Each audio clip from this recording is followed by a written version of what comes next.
Hi అండి, welcome to Swapna's food corner. ఈరోజు మన recipe tasty chicken dum biryani. ఇది చాలా టేస్టీగా ఉంటుంది. సింపుల్గా త్వరగా అప్పటికప్పుడు చేసుకునే ప్రాసెస్లో నేను చెప్తున్నాను. సో చికెన్ ముందు రోజు మ్యారినేట్ చేసుకోవడం, లేదంటే ఒక 2-3 అవర్స్ మ్యారినేట్ చేసుకోవడం ఇలాంటివి ఏమీ అవసరం లేదు. ఓన్లీ 30 to 1 అవర్ వరకు మనం చికెన్ మ్యారినేట్ చేసుకుంటే సరిపోతుంది. దీనికోసం ఇక్కడ నేను 1 kg వరకు చికెన్ని యాడ్ చేస్తున్నాను. ఇందులోనికి 200 grams వరకు ఫ్రెష్ పెరుగుని యాడ్ చేసేసుకోవాలి, పుల్లగా ఉండకూడదు. ఇక్కడ కారం అండ్ సాల్ట్ యాడ్ చేసిన క్లిప్ మిస్ అయింది.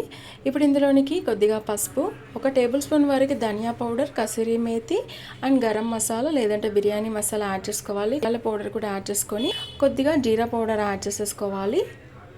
కొత్తిమీర, పుదీనా, ఫ్రైడ్ ఆనియన్స్ కూడా యాడ్ చేసేసుకొని బాగా కలిపి, ఈ మసాలాలన్నీ కూడా బాగా కలిపిన తర్వాత ఇప్పుడు దీనిలోనికి మనం ఆనియన్స్ ఫ్రై చేసిన ఆయిల్ ఉంటుంది కదా, అందులో ఒక 2 టేబుల్ స్పూన్ వరకు ఆయిల్ యాడ్ చేసేసుకొని కొద్దిగా లెమన్ జ్యూస్, 1 టేబుల్ స్పూన్ వరకు లెమన్ జ్యూస్, 2 టేబుల్ స్పూన్ వరకు అల్లం వెల్లుల్లి పేస్ట్ యాడ్ చేసేసుకొని బాగా కలిపి ఒక 30 minutes లేదంటే 1 hour మ్యారినేట్ చేసుకుంటే సరిపోతుంది.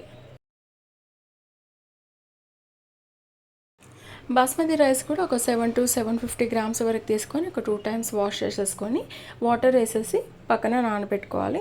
అండ్ ఇప్పుడు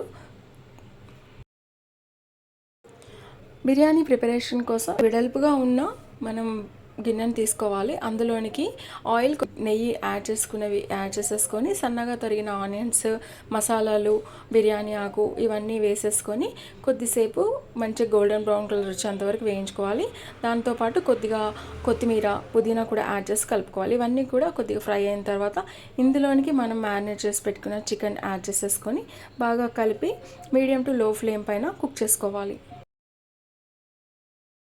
సో ఈ మీడియం టు లో ఫ్లేమ్ పైన మనం కుక్ చేసుకునేటప్పుడు మూత పెట్టేసి దీన్ని పక్కన మనం బిర్యానీ రైస్ ప్రిపేర్ చేసుకోవాలి. ఆ బిర్యానీ రైస్ కోసం ఒక 3 liters వరకు నేను వాటర్ యాడ్ చేసేసి అందులో బిర్యానీ ఆకు, లవంగ, పట్ట, సాజీరా అండ్ పుదీనా, కొత్తిమీర, కొద్దిగా ఆయిల్ ఇవన్నీ కూడా ఇలాచి ఇవన్నీ కూడా యాడ్ చేసేసి ఈ వాటర్ అంతా బాగా మసిలే వరకు మసిలించుకోవాలి. ఇందులోనికి సాల్ట్ నేను కొంచెం సాల్ట్ ఎక్కువగా ఉండాలి, ఒక 4 టేబుల్ స్పూన్ వరకు యాడ్ చేశాను. ఇదంతా కూడా బాగా మసిలిన తర్వాత ఇందులోనికి మనం నానబెట్టిన రైస్ యాడ్ చేసేసుకొని ఒక 70% వరకు రైస్ కుక్ అయ్యే విధంగా చూసుకోవాలి. 65 to 70 రైస్ కుక్ అయిన తర్వాత ఇక్కడ పక్కన చికెన్ రెడీ అయిపోయింది. ఇప్పుడు ఈ చికెన్ని కొద్దిగా వేరే బౌల్లోకి కొద్దిగా గ్రేవీ అండ్ పీసెస్ కూడా తీసి పక్కన పెట్టుకోవాలి. ఎందుకంటే మనం చికెన్ అండ్ రైస్ లేయర్స్గా వేసుకోవాలి కాబట్టి. సో అది కొద్దిగా చికెన్ తీసి పక్కన పెట్టేసి రైస్ ఏదైతే 65 to 70% ఏదైతే రైస్ ఉడికింది కదా దాన్ని తీసి ఒక లేయర్ లాగా దీనిపైన ఈవెన్గా స్ప్రెడ్ చేసుకోవాలి.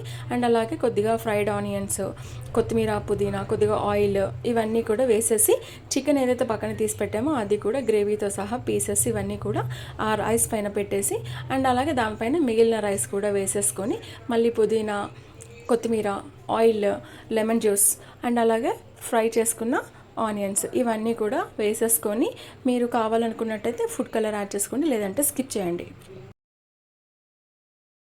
ఇక్కడ నేను కొద్దిగా రైస్ ఏదైతే ఉడికించామో ఆ వాటర్ని కూడా కొద్దిగా యాడ్ చేశాను.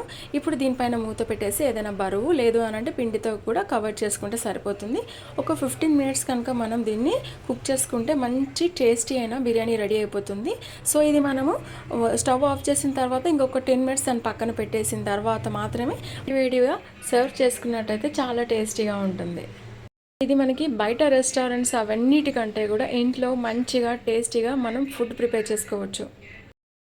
సో మీ అందరికీ కూడా ఈ రెసిపీ నచ్చుతుంది అనుకుంటున్నాను. Thank you friends.